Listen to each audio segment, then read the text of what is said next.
Ceci, c'est malheureusement le genre de citation qui va être dite par des gens tellement désespérés de la séparation qui vont chercher à faire culpabiliser au niveau de la douleur des enfants pour retenir l'autre et son partenaire. Mais pourquoi c'est jamais une bonne solution de rester pour les enfants? Quatre choses.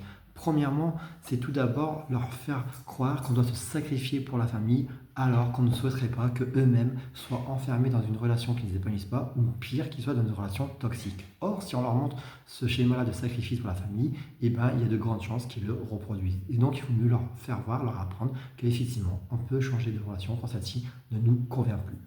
Deuxième chose, c'est le risque de leur faire porter le poids finalement de la sacrifice. Justement, il y a des témoignages d'enfants qui ont vu que leurs parents étaient restés ensemble pour eux et qui du coup ont porté cette culpabilité.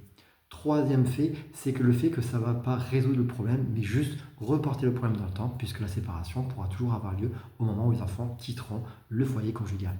Et enfin, et le plus important, c'est que les enfants, finalement, ils préfèrent vivre avec des parents séparés heureux que ensemble et malheureux. Et ça, je peux te le dire parce que dans mon passé de gendarme, je suis intervenu sur malheureusement beaucoup de disputes conjugales et les enfants nous appelaient parce qu'ils avaient marre d'entendre leurs parents se battre. Et ils nous disaient, bah, on préférait que nos parents soient séparés. Donc, on ne reste jamais ensemble pour les enfants. Ce n'est pas la bonne chose. Le couple, c'est la relation d'amour des deux conjoints, ce qui est différent de l'équipe conjugale qui pourra continuer sous une autre forme.